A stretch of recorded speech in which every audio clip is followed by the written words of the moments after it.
आशीष Bangla pro channel सकल के स्वागत। आज के हमारे आशीष बांगला प्रो चैनले आधुनिक जुगेर बलिष्ठ कथा साहित्यिक समरेश बसुर प्रथम छोट गल्प आदाब से आदाब छोट गल्प निये आलोचना करब। तबे सेई आलोचनाय जावार पूर्वे प्रत्येकके এই চ্যানেলটি সাবস্ক্রাইব করতে অনুরোধ জানাই এবং এই ধরনের অডিও বা ভিডিও সবার আগে পেতে বেল আইকনটি ক্লিক করে দিতেও অনুরোধ জানাই। এবার শুরু করব আমাদের নির্দিষ্ট বিষয় অর্থাৎ সমরেশ বসুর আদাব ছোট গল্পের আলোচনা। স্বাধীনতোত্তর বাংলা কথা সাহিত্যে এক বলিষ্ঠ ব্যক্তিত্ব সমরেশ বসু। তাঁর জীবন অভিজ্ঞতা, সুনিপুণ পর্যবেক্ষণ শক্তি সাহিত্যিক হিসাবে তাকে খ্যাতি দিয়েছে। তিনি স্বাধীনতোত্তর বাংলা সাহিত্যের ইতিহাসে তাঁর বলিষ্ঠ ব্যক্তিত্বের পরিচয় দিয়েছেন। এই সময়কার ক্লান্তি, নৈরাশ্য, হতাশা, ছিন্নমূল মানুষের বিবেক যন্ত্রণা তাঁর উপন্যাসে এবং ছোট গল্পে উঠে এসেছে। 40-এর দশকে বাংলায় রাজনৈতিক, সামাজিক ও অর্থনৈতিক যে ব্যাপক পরিবর্তন ঘটেছিল সেই পরিবর্তন তাঁর গল্পে ও উপন্যাসে স্থান করে নিয়েছে। 1939 খ্রিস্টাব্দে দ্বিতীয় বিশ্বযুদ্ধ শুরু এবং তা চলেছিল 1945 খ্রিস্টাব্দ পর্যন্ত।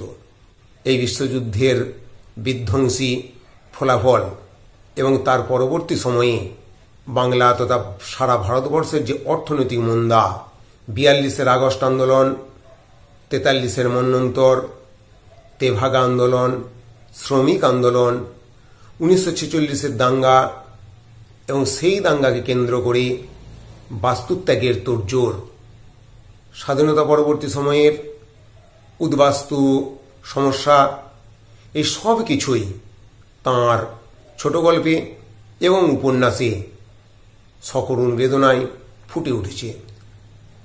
তাঁর সাহিত্যে একদিকে যেমন মধ্যবিত্ত মানুষের মানসিক যন্ত্রণা উঠে এসেছে, তেমনি নিম্নবিত্ত মানুষ তার সমস্ত সত্তা নিয়ে স্থান করে নিয়েছে। আমাদের আলোচ্য ছোট গল্প আদাব, সেই আদাবেও আমরা দেখতে পাব দুটি একেবারে নিম্নবিত্ত মানুষ দাঙ্গা তাদেরকে কোন পরিবেশ পরিস্থিতির মধ্যে এনে ফেলেছিল তার একটা সকরুণ চিত্র। আসলে সাধারণ মানুষের মধ্যে হিন্দু এবং মুসলমানের ধর্মগত কারণে কোনো বেড়াজাল গড়ে ওঠেনি। এ সমস্তই এসেছে রাজনৈতিক আবর্ত থেকে, সেই দুই চরিত্র থেকে সে কথাও ফুটে উঠেছে। যাই হোক, এবার আসি আমরা আদাব গল্পে। আদাব সমরেশ বসুর প্রথম ছোট গল্প। এই আদাব ছোট গল্পটি 1946 খ্রিস্টাব্দে শারদীয় পরিচয় পত্রিকায় অর্থাৎ পরিচয় পত্রিকার শারদীয় সংখ্যায় প্রকাশ পেয়েছিল। এটি একটি ছোট গল্প। ছোট গল্প কাকে বলে, তার বিস্তৃত সংজ্ঞা কি, এ নিয়ে আমি অন্যত্র আলোচনা করেছি।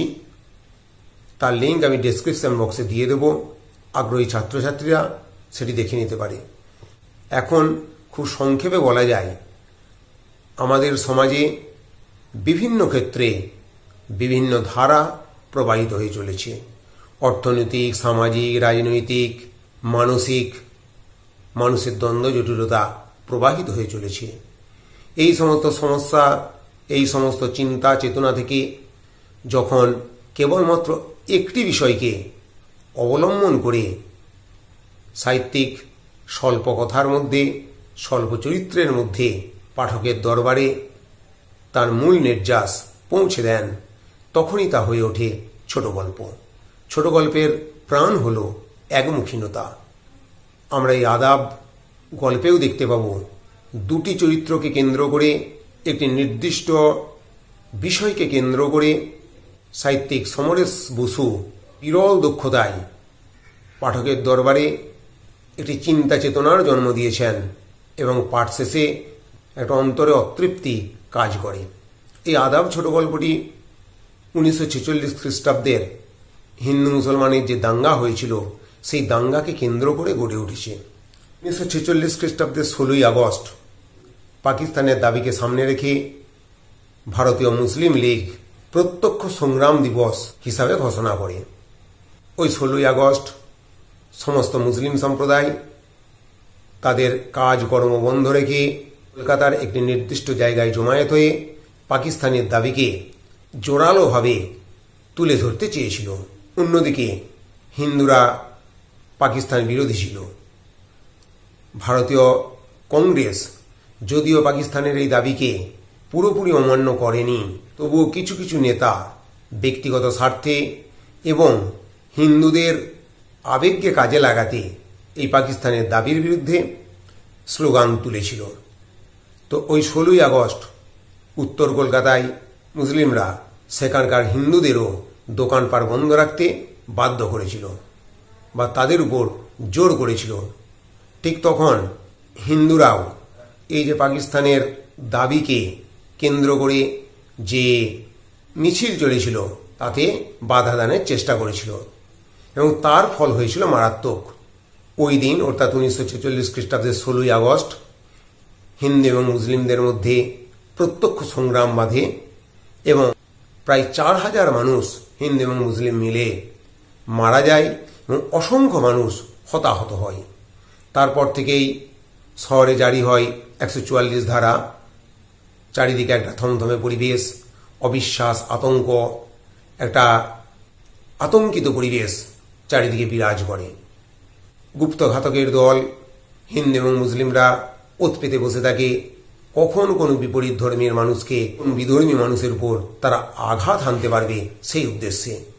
অন্যদিকে 144 ধারাকে কেন্দ্র করে আইন শৃঙ্খলা বজায় রাখার নামে পুলিশরাও যখন তখন যে কোনো স্থানে গুলি চালাতে থাকে। ফলে সমগ্র শহর জুড়ে বা সমগ্র বাংলা জুড়ে আমরা বলতে পারি একটা আতঙ্কগ্রস্ত পরিবেশের সৃষ্টি হয়েছিল।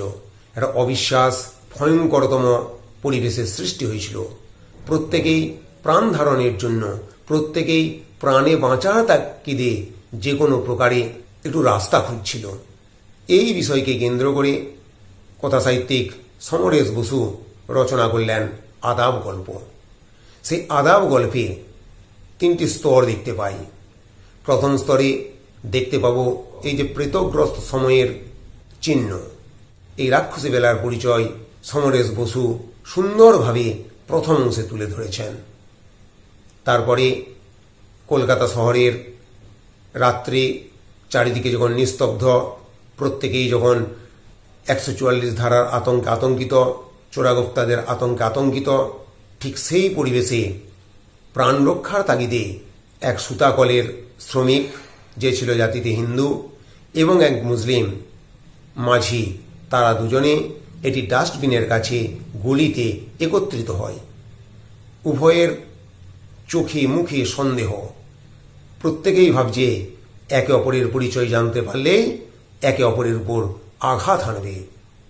এহেন পরিবেশের বর্ণনা দিয়েছেন প্রথমেই সাহিত্যিক সমরেশ বসু। তারপরে দীর্ঘক্ষণ এক কাছে থাকার ফলে একে অপরের কাছে এসেছে এবং সাধারণ মানুষের মধ্যে হিন্দু এবং মুসলিমের এই যে দাঙ্গা, সেই দাঙ্গা কি বোধের জন্ম দিয়েছে, তারা এটা নিয়ে কি ভাবছে, সেই প্রসঙ্গ উঠে এসেছে। পরিশেষে এই দাঙ্গার যে করুণ পরিণতি, জীবনহানি, জীবন ক্ষয়, সেই মুসলমান মাঝি তার জীবনের বিনিময়ে দেখিয়ে দিয়েছে। সে 8 দিন পরে ঈদের দিন নতুন জামাকাপড় নিয়ে তার বিবি, কন্যা এবং পুত্রের কাছে যেতে চেয়েছিল, কিন্তু পুলিশের নির্মম গুলি, চোরাঘাতকদের চোরাগোপ্তা মার, আতঙ্কিত পরিবেশ তাকে সেখানে পৌঁছাতে দেয়নি। তার পরিবর্তে সেই সব বুকে নিয়ে, বিবি, ছেলে মেয়েদের নতুন জামাকাপড় বুকে নিয়ে গুলিতে তার বুক ছিন্ন ভিন্ন হয়ে গিয়েছিল।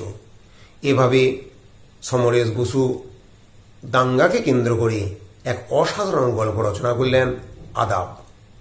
আমরা এর পরের ভিডিওতে সেই আদাব গল্পটির পুঙ্খানুপুঙ্খ পাঠ করে বোঝার চেষ্টা করব। আজ এই পর্যন্তই।